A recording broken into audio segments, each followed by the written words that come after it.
சென்னை பல்கலைக்கழகம் மற்றும் எஸ்ஆர்எம் கலை மற்றும் அறிவியல் கல்லூரி இணைந்து தமிழ்நாடு, ஆந்திரா, கேரளா, கர்நாடகா உள்ளிட்ட தென்மண்டல பல்கலைக்கழகங்களுக்கு இடையிலான ஆண்களுக்கான ஹாக்கி போட்டி சென்னை எழும்பூரில் உள்ள ராதா கிருஷ்ணன் ஹாக்கி விளையாட்டு மைதானத்தில் கடந்த 3ஆம் தேதி தொடங்கி வரும் 7ஆம் தேதி வரை நடைபெற உள்ளது.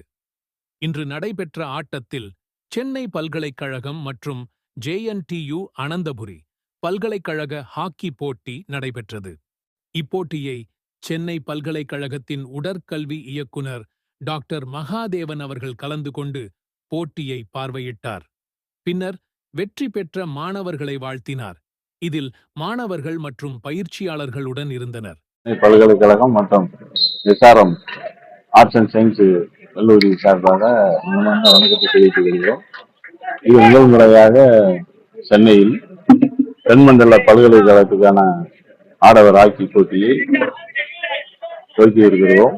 இது இன்னும் 2 நாட்களில் முடிவின் தருவாயில் இருக்கிறது. 7ஆம் தேதி 3ஆம் தேதி ஆரம்பித்து 7ஆம் தேதி முடிய போகிறது. கிட்டத்தட்ட 67 பல்கலைக்கழகங்கள் கர்நாடகா, தெலுங்கானா, ஆந்திரா, கேரளா, பாண்டிச்சேரி, தமிழ்நாடு ஆகிய மாநிலங்களிலிருந்து கிட்டத்தட்ட 67 பல்கலைக்கழக வீரர்கள் பங்கேற்றுக் கொண்டிருக்கிறார்கள். இன்று நடைபெறும் இந்த விளையாட்டு போட்டி முக்கியமான விளையாட்டு போட்டி. இதிலிருந்து முன்னேறும் மாணவர்கள் அடுத்தடுத்த சுற்றுகளுக்கு தகுதி பெறுவார்கள். முக்கியமான இந்த விளையாட்டு போட்டியில் பெங்களூர் பல்கலைக்கழகம், பெங்களூர் சிட்டி பல்கலைக்கழகம், SRM பல்கலைக்கழகம், சென்னை பல்கலைக்கழகம், மனோன்மணி சுந்தரா பல்கலைக்கழகங்கள் முன்னிலை பெற்று வருவார்கள். மற்றும் பாரதிதாசன் பல்கலைக்கழகம் இது போன்ற அணிகள், அண்ணா பல்கலைக்கழகங்கள் கிட்டத்தட்ட 8 பல்கலைக்கழகங்கள் இறுதியான ஒரு நிலைக்கு வருவார்கள் என்று எதிர்பார்க்கப்படுகிறது. சிறப்பாக நடைபெற்றுக் கொண்டிருக்கிறது. அகில உலக தர வரிசையில் இந்த போட்டியை நடத்த வேண்டும் என்பதற்காக இந்த மைதானத்தை தேர்ந்தெடுத்து நடத்தி கொண்டிருக்கிறோம். கிட்டத்தட்ட 67 பல்கலைக்கழகங்கள், 67 பல்கலைக்கழகங்கள் கிட்டத்தட்ட 1500 வீரர்கள் பங்கேற்றுக் கொண்டிருக்கிறார்கள்.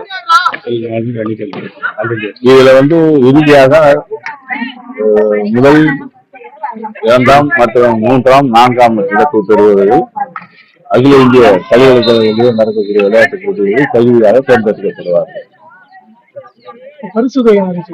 இல்ல பரிசு இது தகுதி சுற்று போட்டி. தென்னிந்தியாவிலிருந்து நாங்கள் எங்களுக்கு ஒதுக்கப்பட்ட கடமை வேலை 4 பல்கலைக்கழகங்களை தேர்ந்தெடுத்து அகில இந்திய பல்கலைக்கழகங்கள் நடக்கக்கூடிய விளையாட்டுப் போட்டிக்கு அனுப்பி வைப்பதற்கான அந்த உரிமத்தை எங்களது அகில இந்திய பல்கலைக்கழக விளையாட்டு குழு மையம் எங்களுக்கு அந்த கடமையை வழங்கி இருக்கிறது. அதற்கான போட்டியை நடத்தி கொண்டிருக்கிறோம். அகில இந்திய லெவலில் பங்கேற்கும் மாணவர்கள் கிட்டத்தட்ட 4 ஜோன்களாக பிரிக்கப்பட்டிருக்கிறது. நார்த்து, தெற்கு, கிழக்கு, மேற்கு 4 ஜோன்களிலும் தேர்ந்தெடுக்கக்கூடிய 16 அணிகளுக்கிடையான நாக் அவுட் மற்றும் லீக் சுழற்சி முறையில் விளையாட்டுப் போட்டிகள் நடத்தப்படும். இங்கே நடக்கக்கூடிய போட்டி அகில இந்திய விளையாட்டுப் போட்டியில் லீக் கம் நாக் அவுட் முறையில் விளையாட்டுப் போட்டி நடத்தப்பட்டு அவர்களுக்கான சான்றிதழை எங்களுடைய அசோசியேஷன் ஆஃப் இந்தியன் யூனிவர்சிட்டி என்று சொல்லக்கூடிய அந்த நிர்வாகம் சான்றிதழ் வழங்கும். அந்த சான்றிதழை வைத்து கிட்டத்தட்ட மாணவர்களுக்கு மத்திய மற்றும் மாநில விளையாட்டுப் போட்டிகளிலே பங்கேற்பதற்கான வாய்ப்புகள், வேலை வாய்ப்புகளுக்கான வாய்ப்புகள் கிடைக்கப்படும்.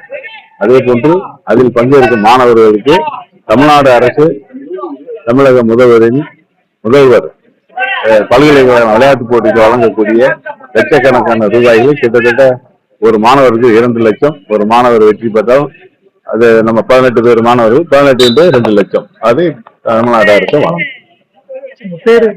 மகாதேவன், சென்னை பல்கலைக்கழக கல்வி இயக்குனர், விளையாட்டு போட்டியினுடைய ஒருங்கிணைப்பாளர்.